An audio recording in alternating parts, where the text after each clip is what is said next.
Hello बच्चों। तो बच्चों आज हम लोग डिस्कस करेंगे पोटेंशियल एनर्जी कर्व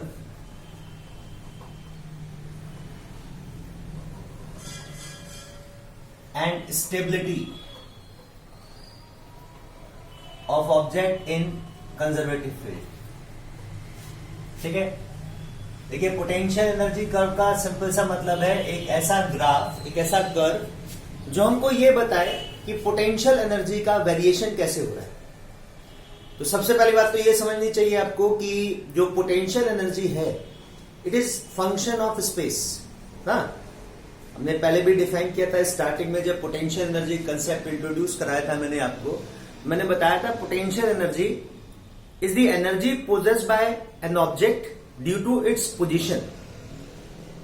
अगर हम ऑब्जेक्ट की पोजीशन को चेंज करेंगे ना स्पेस में, एक फील्ड जहां पर ऑब्जेक्ट पर कंजर्वेटिव फोर्स एक्ट कर रही है, तो अगर ऑब्जेक्ट की पोजीशन आप चेंज करोगे, एक जगह से दूसरी जगह तक लेकर जाओगे उसको, तो उसकी पोटेंशियल एनर्जी में वेरिएशन होगा। Potential energy will either increase और इट मे डिक्रीज। ठीक है, तो पोटेंशियल एनर्जी जो है वो बेसिकली स्पेस मतलब पोजीशन का फंक्शन होती है।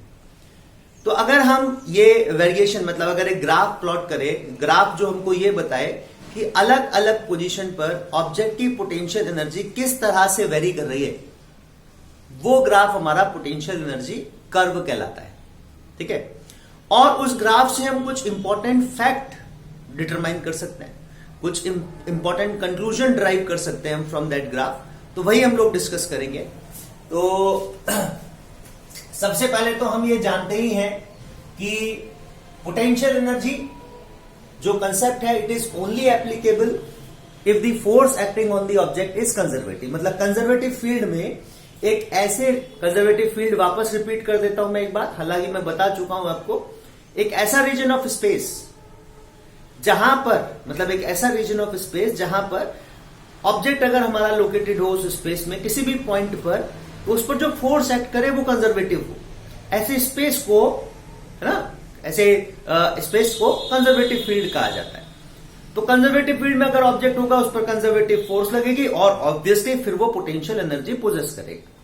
तो अगर एक कंजर्वेटिव फील्ड में एक ऑब्जेक्ट रखा हुआ है तो किसी भी पॉइंट पर उस पर जो कंजर्वेटिव फोर्स एक्ट करेगी, उस कंजर्वेटिव फोर्स को हम negative gradient of potential energy के बराबर लिखते हैं ना। ये तो हम लोग डिस्कस कर चुके हैं कि कंजर्वेटिव फोर्स जो होती है किसी ऑब्जेक्ट पर, कंजर्वेटिव फील्ड में जो फोर्स लगेगी किसी भी पॉइंट पर, वो negative gradient of potential energy के बराबर। ठीक है बच्चों, चलिए यही कंसेप्ट को हम यूज करेंगे to determine some important conclusions in the potential energy curve. मान लीजिए मैं अगर किसी ऑब्जेक्ट के लिए ये ग्राफ ड्रॉ कराऊं, उसकी पोटेंशियल एनर्जी का function, potential energy as a function of position r. ठीक है, तो किसी भी तरह का हमारा मान लीजिए ऐसा कोई ग्राफ आता है, एग्जाम्पल के लिए मैंने ये कर्व ले लिया, है ना, ये हमारा पोटेंशियल एनर्जी के वेरिएशन को रिप्रेजेंट कर रहा है। तो हम देखें इस ग्राफ का जो स्लोप आएगा किसी भी पॉइंट पर, स्लोप आप निकालोगे तो स्लोप आएगा du by dr, है ना, negligible change in function upon negligible change in variable du by dr, this will be slope.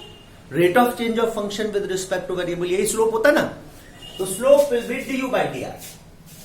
तो हम देखें negative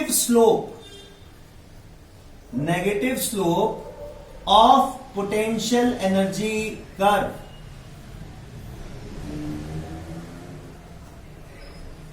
will be equal to conservative force।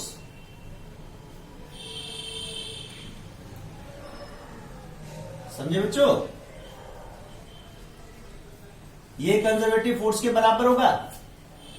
Negative slope of the potential energy curve will give you the conservative force acting on the object. ठीक है, अच्छा अब अगर ऐसा है तो देखिए ग्राफ में, एक कर्व में जो स्लोप है किसी भी पॉइंट पर पॉजिटिव भी हो सकता है, slope can be positive, slope can be negative, और even slope can be zero, slope zero भी हो सकता है। तो उसी को हम यूज करेंगे to determine the stability of the object in the conservative field. ठीक है, तो मान लीजिए एग्जाम्पल के लिए यही जो पोटेंशियल एनर्जी कर्व है ऑब्जेक्ट का, इसी को हम कंसिडर कर लेते हैं। थोड़ा इस तरह से मैं इसको चेंज कर देता हूं, ये। और हम देखें जनरली अगर मैं इसको यहां से इस पॉइंट को O, इसको A, इसको B, इसको C, इसको D कह देता हूं। ठीक है, तो O to A स्लोप कैसा है, O से लेकर A तक स्लोप कैसा है, O से A तक देखिए हम R के बढ़ने पर U बढ़ रहा है तो स्लोप कैसा है, पॉजिटिव है। ठीक है, स्लोप कैसा है, पॉजिटिव है। A to B स्लोप कैसा है ग्राफ का, स्लोप नेगेटिव है। A to B स्लोप कैसा है, A to B slope negative है। B to C again slope positive है। C to D again slope negative है। और बियॉन्ड D स्लोप 0 है ना, क्योंकि फ्लैट कर्व आ गया, U इज नॉट वेरिंग, यहां पर U कांस्टेंट है, यहां पर U कांस्टेंट है तो कांस्टेंट फंक्शन का जो स्लोप है वो 0 होता है। तो देखिए ये हम अलग अलग रीजन ऑफ इस ग्राफ को मैंने डिफरेंट रीजन में कैटेगराइज कर लिया और अलग अलग रीजन के लिए हम ये कंक्लूजन यहां से डिराइव कर सकते हैं। अच्छा, पॉइंट A, B, C जो पॉइंट्स है हमारे at A, B and C, at point A, B and C ना, A हमारा मैक्सिमा है, A और C दोनों पॉइंट जो है they are maxima of the function potential energy, B is minima, है ना। तो ये हम पहले भी डिस्कस कर चुके हैं और वैसे भी दिख रहा है। देखिए पॉइंट A एक ऐसा मतलब इस ग्राफ पर A एक ऐसा पॉइंट है जिससे पहले तक स्लोप पॉजिटिव और जिसके बाद स्लोप नेगेटिव आएगा। मतलब A पर जो स्लोप है वो पॉजिटिव से नेगेटिव में कन्वर्ट हो रहा है। A पर जो स्लोप है वो पॉजिटिव से नेगेटिव में कन्वर्ट हो रहा है। यहां से पोटेंशियल एनर्जी बढ़ती जा रही है विद रिस्पेक्ट टू R। कब तक बढ़ेगी, A तक। A के बाद में R को बढ़ाने पर पोटेंशियल एनर्जी घट रही है, कब तक घटेगी, B तक। B के बाद में फिर पोटेंशियल एनर्जी R को बढ़ाने पर बढ़ने लगेगी C तक, फिर C के बाद घटने लगेगी। तो ये जो पॉइंट A, B और C है हमारे, ये ऐसे पॉइंट है जहां पर इस ग्राफ का जो स्लोप है वो चेंज हो रहा है ना, पॉजिटिव टू नेगेटिव या नेगेटिव टू पॉजिटिव। तो जैसे A और C जहां पर स्लोप पॉजिटिव से नेगेटिव में कन्वर्ट होता है वो पॉइंट होते हैं हमारे मैक्सिमा, क्योंकि यहां पे क्या है, फंक्शन बढ़ता गया, A पर मैक्सिमम वैल्यू आएगी, इसके बाद में फंक्शन की वैल्यू घटने लगेगी। ऐसे ही यहां से C तक बढ़ता गया, C पर मैक्सिमम वैल्यू आएगी, इसके बाद में जो फंक्शन की वैल्यू है वो घटने लगेगी। तो slope at A, B and C, slope of graph at A, B and C will be equal to 0। ये हम जानते हैं कि भाई यहां पॉजिटिव से नेगेटिव में कन्वर्ट होगा तो जो मैक्सिमम पॉइंट आएगा जो A है या जो B है, मिनिमम पॉइंट आएगा जब नेगेटिव से पॉजिटिव में कन्वर्ट होगा, या जो C पॉइंट है मैक्सिमा वाला, ये सारे जो पॉइंट ऐसे हैं जहां पर स्लोप 0 होता है। और जहां पर फंक्शन कांस्टेंट हो जाएगा वहां भी स्लोप 0 होता है। बियॉन्ड D भी स्लोप 0 आएगा, क्योंकि फंक्शन अगर कांस्टेंट है वो वेरी नहीं करेगा विद रिस्पेक्ट टू R, तो उसका स्लोप 0 हो गया। तो ये सारे पॉइंट्स जो है हमारे ये कहलाते हैं इक्विलिब्रियम पॉइंट्स ना। ये सारे पॉइंट्स A, B, C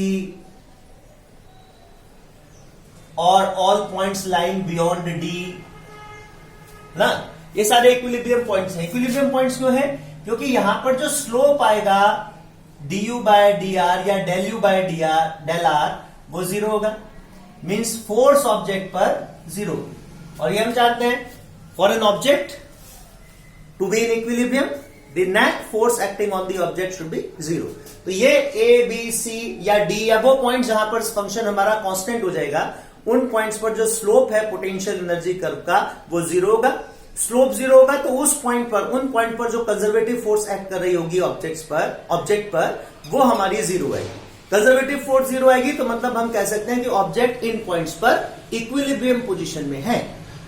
ठीक है, अब ये जो इक्विलिब्रियम है पोटेंशियल एनर्जी कर्व से जो हमने ये इक्विलिब्रियम डिराइव करे हैं, या इक्विलिब्रियम पॉइंट्स हमने स्टैब्लिश करे कि इन पॉइंट्स पर जो है ऑब्जेक्ट हमारा इक्विलिब्रियम स्टेट में होगा। इनको हम 3 इक्विलिब्रियम में कैटेगराइज कर सकते हैं। इक्विलिब्रियम भी 3 तरह का हो सकता है, स्टेबल इक्विलिब्रियम, अनस्टेबल इक्विलिब्रियम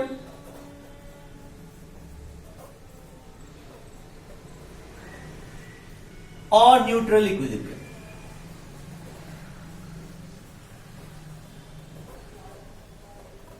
देखिए, स्टेबल इक्विलिब्रियम वो होगा जहां पर पोटेंशियल एनर्जी जो है फंक्शन की वो मिनिमम होगी। अनस्टेबल वो होगा जहां पर पोटेंशियल एनर्जी फंक्शन की मैक्सिमम होगी। और न्यूट्रल इक्विलिब्रियम वहां पर आएगा जहां पर यू कांस्टेंट हो जाता है। क्यों होता है ऐसा? क्यों मिनिमम पोटेंशियल एनर्जी वाले पॉइंट को हम, जैसे बी पॉइंट है जहां पर पोटेंशियल एनर्जी मिनिमम है, इसको क्यों हम स्टेबल इक्विलिब्रियम कहेंगे? क्यों ए और सी को हम अनस्टेबल इक्विलिब्रियम कहेंगे? और क्यों डी से बियॉन्ड जितने भी पॉइंट्स हैं उन पॉइंट्स को हम न्यूट्रल इक्विलिब्रियम पॉइंट्स कहेंगे? ऐसा क्यों है? क्यों ये इक्विलिब्रियम 3 तरह का होता है? तो इन 3 तरह के इक्विलिब्रियम की क्या प्रॉपर्टीज है, ठीक है, तो वो हम लोग डिस्कस करेंगे।